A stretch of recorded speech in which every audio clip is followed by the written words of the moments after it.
Friends, मुठ्ठल Joshi या व्हिडिओमध्ये आपण आज म्हणजेच 30 ऑक्टोबर 2025 रोजी मुंबई उच्च न्यायालयाचं जे नागपूर खंडपीठ आहे त्यामध्ये शिपाईचा पेपर झाला. तर त्या पेपरमधील 30च्या 30 प्रश्नांची उत्तरं स्पष्टीकरणासह पाहणार आहोत. व्हिडिओ शेवटपर्यंत पहा, कारण आगामी परीक्षांमध्ये आता उच्च न्यायालयामध्ये भरपूर जागा निघणार आहेत शिपाईच्या वगैरे. तर त्यासाठी तुम्हाला निश्चितच फायदा होईल आणि ॲक्च्युअलमध्ये कसा पेपर येतो ते कळेल. प्रश्न कसे विचारले जातात ते सुद्धा तुम्हाला यामधून लक्षात येणार आहे.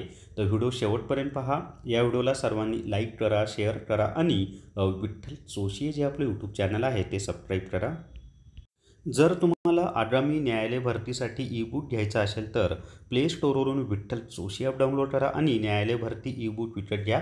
या आजच्या पेपरमधील 30 प्रश्नांपैकी एक 26 ते 27 प्रश्न आपल्या या ई बुक न्यायालय भरती ई बुकमधूनच जशास तसे आलेले आहेत. त्यामुळे आगामी परीक्षांमध्ये सुद्धा निश्चितच तुम्हाला या न्यायालय भरती ई बुकचा फायदा होणार आहे.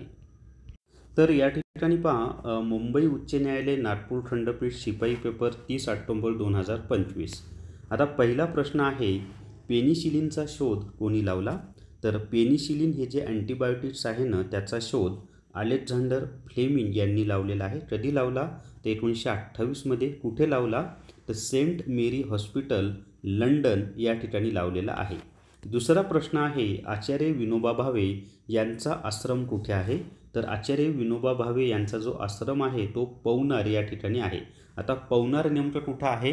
तर ते वर्धा जिल्ह्यामध्ये आपल्या महाराष्ट्रात आणि याची स्थापना 1934मध्ये करण्यात आलेली आहे. त्याच्या पुढे आणि आचार्य विनोबा भावे यांनी भूदान चळवळ सुरू केलेली हे सुद्धा लक्षात ठेवा. छत्रपती शिवाजी महाराजांची राजधानी कोणती होती?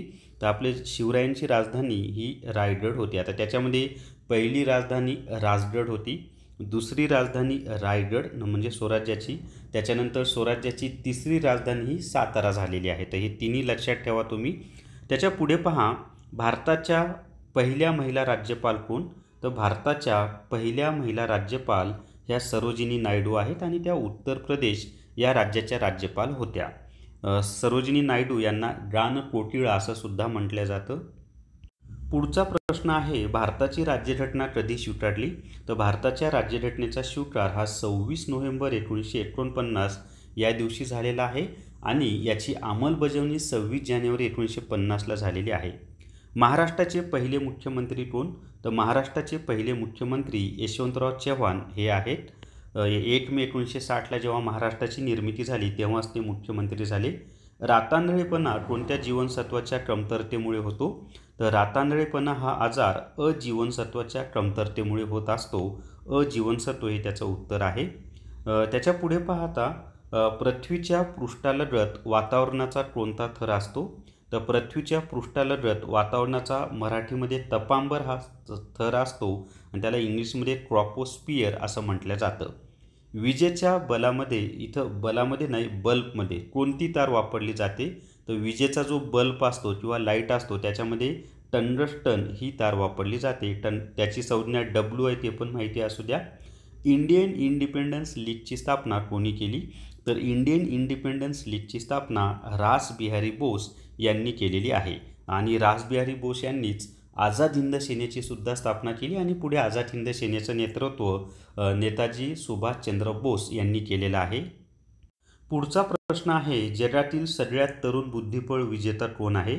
तर जगातील सगळ्यात तरुण बुद्धिबळ विजेता हा गुकेश डोमाराजुवा आहे आणि आपल्या भारताचा आहे, हे पण लक्षात असू द्या. पृथ्वी कोणत्या आकाशगंगेचा भाग आहे? तर पृथ्वी ज्या आकाशगंगेमध्ये आहे ना त्यालाच आकाशगंगा असं म्हणतात.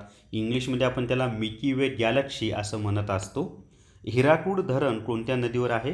तर हिराकूड धरण हे महानदीवर आहे आणि ते ओडिशा या राज्यामध्ये आहे. नटसम्राट कोणी लिहिले आहे? तर नटसम्राट वि.वा. शिरवाडकर यांनी लिहिलेलं आहे. वि.वा. शिरवाडकर म्हणजेच विष्णू वामन शिरवाडकर, ज्यांना आपण कुसुमाग्रज असं म्हणतो. नाशिकचे होते ते मूळचे. तिथं वि.वा. शिरवाडकर किंवा कुसुमाग्रज यांचं स्मारकसुद्धा आहे.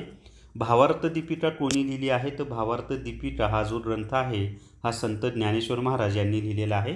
संत ज्ञानेश्वर महाराजांनी ज्ञानेश्वरी लिहिली, ज्ञानेश्वरीलाच भावार्थ दीपिका म्हणतात ज्ञानेश्वरी म्हणजे काय, तर संस्कृत भाषेमध्ये जी गीता होती तिचं मराठीमध्ये जे भाषांतर केलं त्याला ज्ञानेश्वरी असं म्हटलं जातं. त्याच्यानंतर संत ज्ञानेश्वर महाराज यांनी हरिपाठसुद्धा लिहिलेला आहे, हे पण माहिती असू द्या. आणि चांगदेव पासष्टीसुद्धा लिहिलेली आहे. त्याच्या पुढे पहा, युरोप आणि आफ्रिका आणि पसायदानसुद्धा संत ज्ञानेश्वर महाराजांनीच लिहिलेलं आहे. युरोप आणि आफ्रिका दरम्यान कोणता समुद्र येतो, तर युरोप आणि आफ्रिका या दोन खंडादरम्यान भूमध्य समुद्र येतो. त्याच्या पुढचे प्रश्न पाहूयात. अजून 14 प्रश्न पाहिजेत आपल्याला. जर तुम्हाला हायकोर्ट पिऊन टेस्ट सिरीज घ्यायची असेल तर प्ले स्टोअरवरून विठ्ठल जोशी ॲप डाउनलोड करा आणि हायकोर्ट पिऊन टेस्ट सिरीज विकत घ्या. याच्यामध्ये 30 प्रश्नांच्या 30 टेस्ट फ्री दिलेल्या आहेत आणि परत हे जे झालेले पेपर आहेत ते सुद्धा यामध्ये दिलेले आहेत. पुढचा प्रश्न आहे पहा, कोणत्या देशाची राज्यघटना लिहायला सगळ्यात जास्त दिवस लागले, तर भारताची राज्यघटना लिहायला सगळ्यात जास्त दिवस लागलेले आहे, कारण सगळ्यात मोठी लिखित राज्यघटना ही आपल्या भारताचीच आहे.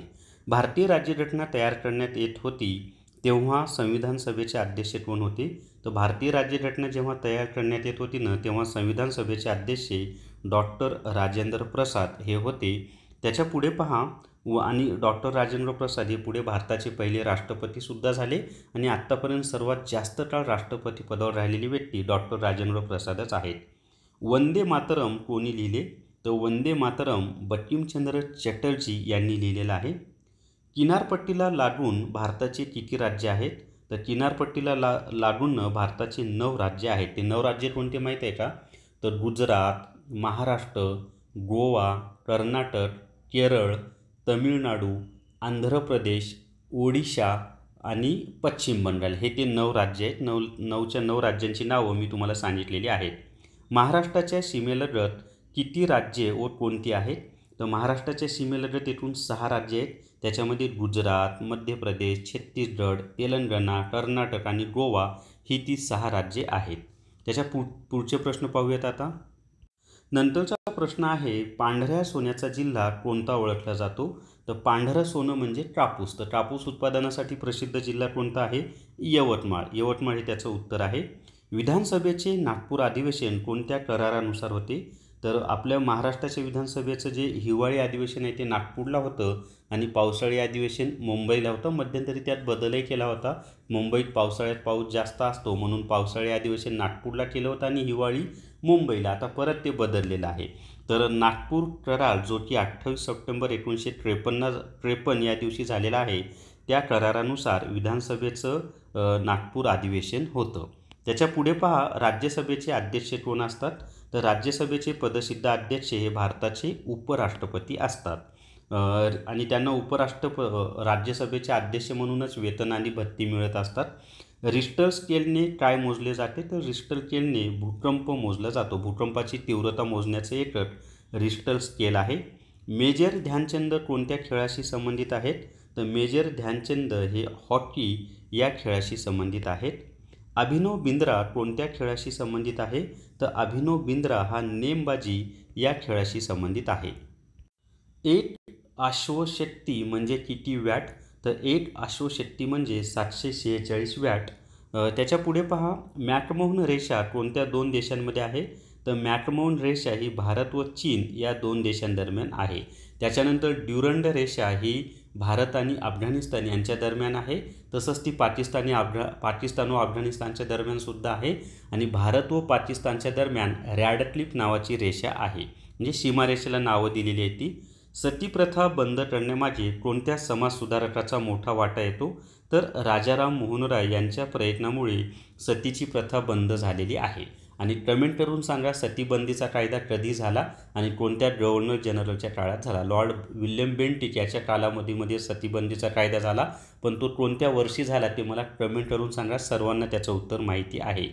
तर या व्हिडिओमध्ये एवढीच माहिती मित्रांनो.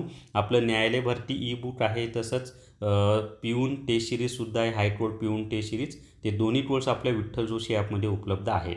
या व्हिडिओला सर्वांनी लाईक करा, शेअर करा आणि विठ्ठल जोशी जे आपलं यूट्यूब चॅनल आहे ते सबस्क्राईब करा. थांबूयात. धन्यवाद.